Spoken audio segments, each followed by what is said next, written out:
So hello everyone, welcome to engineers career point platform. My name is Gurvinder. आज का जो मेरा वीडियो है वो Himachal Pradesh public service commission में जो असिस्टेंट एनवायरनमेंट इंजीनियर की जो वैकेंसीज निकली है उससे रिलेटेड है। यहाँ पे स्टूडेंट्स के दो तरीके के डाउट्स आ रहे हैं। पहला डाउट, सर एग्जाम पैटर्न क्या होगा, जिसमें उनको स्टिल अभी भी कंफ्यूजन है between the descriptive and the objective right paper. दूसरा है सर इसका सिलेबस क्या होगा। तीसरा, सर जो आपने मॉड्यूल लॉन्च किया है इसमें आप क्या कंटेंट प्रोवाइड कर रहे हैं। ये तीनों चीज़ों के आंसर मेरे को आपको इस वीडियो में देने हैं और इस वीडियो को एंड तक देखते रहना और इसको शेयर कर देना अपने फ्रेंड्स के साथ जो भी इस एग्जाम्स के लिए अप्लाई करना चाहते हैं।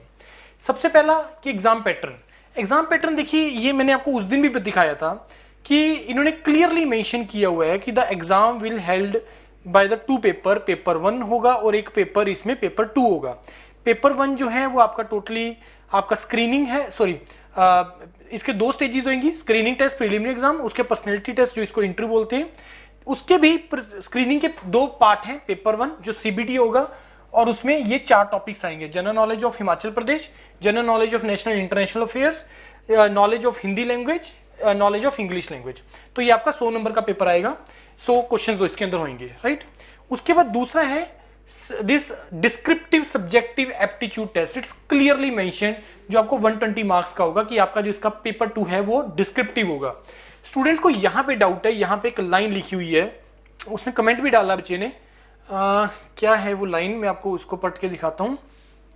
ये है इसका line: where there are only few post for filling up and ratio between the number of eligible candidates and the post advertised is below 13। जितने बच्चों ने अप्लाई किए और एलिजिबल है रिटर्न एग्जाम लिखने के लिए, और जो नंबर ऑफ पोस्ट का जो रेशियो है अगर वो 13 है, eligible and the post advertise is below 13, अगर 13 से नीचे, मान लो उसको 10 सीटें हैं, 13 टाइम्स हो गए 130। अब अगर वो नंबर जिन्होंने अप्लाई किया है जो एलिजिबल है रिटर्न एग्जाम के लिए, अगर वो 130 से नीचे है तो डायरेक्टली आपका पर्सनैलिटी टेस्ट होगा, तो उस केस में आपका रिटर्न नहीं होगा। एक्सेप्ट, और ये भी रूल एप्लीकेबल नहीं है किसके लिए, अगर असिस्टेंट प्रोफेसर कॉलेज कैडर का कोई भी रिक्रूटमेंट होता है, वो बोल रहा है कि अगर इसमें 5 वैकेंसी है, अगर 5 नहीं अप्लाई किया है तब भी रिटर्न होगा, तब भी इंटरव्यू होगा। बाकी रही बात असिस्टेंट इंजीनियर के लिए, किसी भी एग्जाम के लिए वो बहुत पहले आपको नोटिफिकेशन दे चुके हैं एचपीपीएससी कि जितना भी क्लास 1 गजेटेड ऑफिसर का जो पोस्ट का जो रिक्रूटमेंट होगा उसमें पेपर 1 और पेपर 2 होगा। पेपर 1 का ये सिलेबस होगा और पेपर 2 जो है वो आपका सब्जेक्टिव होगा। सिविल ब्रांच होती तो इजीली आपको मैं बता देता कि सिविल के सब्जेक्ट्स आएंगे, उसमें सारा उन्होंने पूछना है, लेकिन क्योंकि ये कॉमन पेपर है 4-5 ब्रांचेस के लिए, तो सर अब ये दूसरा डाउट आपका कि सर इसका सिलेबस क्या होगा। मैंने आपको उस दिन इसका पंजाब का पेपर का सिलेबस दिखाया था ओपन करके, जिसमें एनवायरमेंट इंजीनियरिंग, एयर पोल्यूशन से रिलेटेड था और उसके बाद आपका एनवायरमेंटल इश्यूज से रिलेटेड था, नेशनल इंटरनेशनल इश्यूज से रिलेटेड है। वो सारा कंटेंट जो है आपको करना है। और ये मैंने आपको उस दिन भी आपको बताया था कि ये एक ऐसा सिलेबस है जो किसी भी एग्जाम का, किसी भी स्टेट के एग्जाम का, किसी पब्लिक सेक्टर का या सेंट्रल गवर्नमेंट का, सीपीसीबी के डिपार्टमेंट का, पोल्यूशन बोर्ड का, अगर आप एग्जाम उठा के देखेंगे, पेपर देखेंगे या उसका सिलेबस देखेंगे तो मोर और लेस वही सिलेबस रहता है और वही सिलेबस मैं आप लोगों को प्रोवाइड करने वाला हूं। और वही चीज मैं आपको भी दिखा रहा हूं कि हमारा जो कंटेंट है जो मैं आपको दे रहा हूं, मॉड्यूल लॉन्च हो चुके हैं, आप डायरेक्टली वेबसाइट से ज्वाइन कर सकते हैं, लिंक डिस्क्रिप्शन में है, गूगल फॉर्म फिल कर सकते हैं, जिसको भी कहीं पे भी कोई डाउट होगा रिलेटेड टू द कंटेंट और रिलेटेड कि आप लोग इसमें कैसे आप इसमें प्रोसीड करेंगे राइट। ये पूरा रिकॉर्डेड मॉड्यूल है, लेकिन इसमें आपको 100% सिलेबस कंप्लीट किया जाएगा कि जिसमें ये सारा पार्ट भी रहेगा और आपका जो है टेक्निकल पार्ट भी रहेगा। अब मैं आपको दिखा रहा हूं कि टेक्निकल पार्ट में हम लोग आपको क्या क्या कंटेंट प्रोवाइड कर रहे हैं right. So this is the module I created for you, HPPSC assistant environment engineer, जिसमें 2 पार्ट आपको रहेंगे। टेस्ट में आपको मैं बहुत सारे टेस्ट प्रोवाइड करूंगा जो सब्जेक्ट वाइज टेस्ट होंगे, वाटर सप्लाई के ऊपर, air noise pollution, environment management sustainability के ऊपर, केमिस्ट्री के ऊपर। इसमें मैं और अभी टेस्ट और ऐड करने हैं, फ्लूइड मैकेनिक्स आ गया, ग्लोबल रीजनल एनवायरमेंटल इश्यूज आ गया, hydrology, microbiology, open channel flow.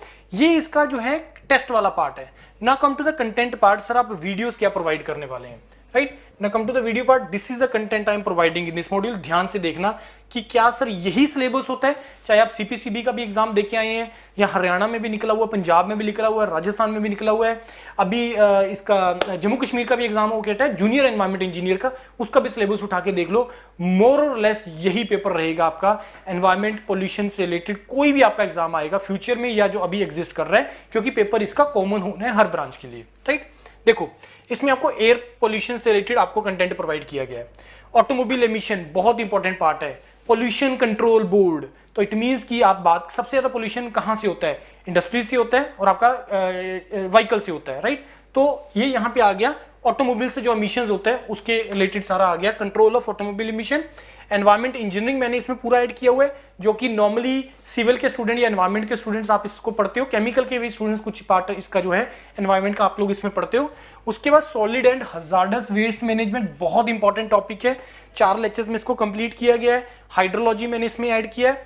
Environmental and ecological studies, बहुत इंपॉर्टेंट टॉपिक है, इसमें बहुत सारी वीडियोज हैं, आगे फर्दर प्रोसीड करेंगे तो वीडियोज आएगा। एनर्जी एंड एनवायरमेंट, ये बहुत इंपॉर्टेंट टॉपिक है। ये वो पार्ट है जिसमें से आपका 50% सिलेबस आएगा, 50% पेपर आपका यहीं से आएगा।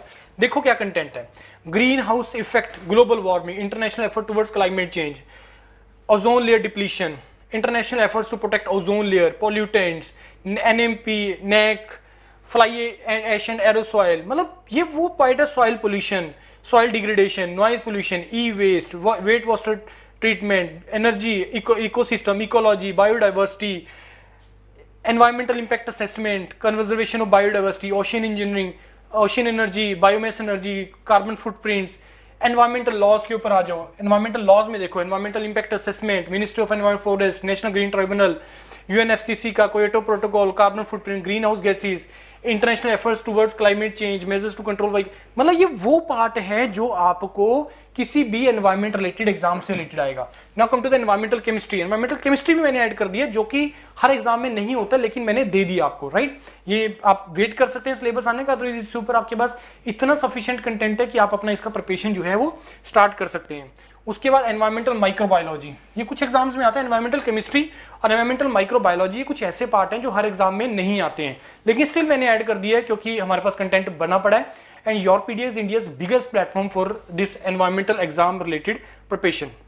उसके बाद quantitative aptitude and reasoning, although कि इस एग्जाम का पार्ट नहीं है, लेकिन स्टिल मैंने उसमें ऐड कर दिया है। मे भी शायद क्योंकि मैंने इसको इस तरीके से बनाया कि कल को कोई और एग्जाम आता है इसी एनवायरमेंट से रिलेटेड, तो फिर ये ना देखो सर हम क्वांट रीजनिंग कहाँ से करेंगे, राइट। उसके बाद जनरल स्टडीज मैंने पूरा ऐड कर दिया, हिमाचल जीके का पूरा मैंने इसमें ऐड कर दिया। प्रैक्टिस क्वेश्चन, ये पीडीएफ है आपका, ये 1200 क्वेश्चन का ये पीडीएफ है, 1200 क्वेश्चन है इसके अंदर। ये रहा 1200 क्वेश्चन का पीडीएफ, ये रहा, ये 1200 क्वेश्चंस हैं, इसके बियॉन्ड आता ही नहीं है, इसके बियॉन्ड जो है नहीं आता है एनवायरमेंट का कोई भी आपका paper. Very very very important, right, बहुत इंपॉर्टेंट है। 480, ये 1200 क्वेश्चंस का पीडीएफ, ये सारी चीजें जो है मैंने आपको इस मॉड्यूल में प्रोवाइड कर दिया है। What else you want, now you comment in the this video कि सर ये बता दीजिए कि ये टॉपिक इसमें इंक्लूडेड है। आई थिंक मैंने आपको सारा शो कर दिया, इसके बियॉन्ड एनवायरमेंट बचता ही नहीं है। कोई भी एग्जाम इंडिया लेवल पे आ जाए, कोई पब्लिक सेक्टर का आ जाए, स्टेट का आ जाए, इससे बियॉन्ड नहीं है। और ये कॉमन मैंने आपको एक मॉड्यूल बना के दिया है जो हर एग्जाम के लिए एप्लीकेबल है, चाहे वो हरियाणा से रिलेटेड है, हिमाचल से रिलेटेड है। हाँ, थोड़ा सा मैटर आपका स्टेट वाला जो है, जैसे हिमाचल जीके मैंने प्रोवाइड कर दिया है, हरियाणा जीके भी ऐड होगा, वो एक सेपरेट पार्ट है। राजस्थान के लिए तो राजस्थान जीके होगा, उन पार्ट को छोड़ दीजिए, अदरवाइज मोर देन 95% जो कंटेंट है मैंने इसके अंदर जो है आपका प्रोवाइड कर दिया है। एक और मैं कमिटमेंट आप लोगों को कर रहा हूं कि अगर इसके डिफरेंट कोई कंटेंट आता है, I am going to provide you that, क्योंकि यही सेम कंटेंट मैंने हरियाणा में भी दिए, लेकिन हरियाणा में नॉन टेक्निकल नहीं इतना था तो मैंने नहीं प्रोवाइड किया। अदरवाइज यही कंटेंट है जो मैं हर किसी को दे रहा हूँ, और ये कॉमन एग्जाम है, इसमें आपको सारा का सारा कंटेंट आपको मिल जाएगा। आप ज्वाइन करके अपना प्रिपरेशन करना स्टार्ट करो। अगेन फिर से एक और प्रॉमिस कि अगर इसके बियॉन्ड कोई टॉपिक आएगा, we are going to provide you for that. Current issues, national international जितना भी इश्यूज एनवायरमेंट से रिलेटेड चल रहा है, वो टाइम टू टाइम अपडेट होते हैं, और वो इसका पार्ट है, वो हम इसमें अपडेट करते रहेंगे, राइट। स्टिल कोई आप लोगों को किसी भी तरीके का कोई डाउट है तो आपने मेरे को कॉल करके मेरे को पूछ सकते हैं। डिस्क्रिप्शन में गूगल फॉर्म में आप इसको फिल कर दीजिए, सो दैट कि आपका कोई भी डाउट रहता है तो आप मेरे से पूछ सकते हैं, right everyone. Thank you and all the best.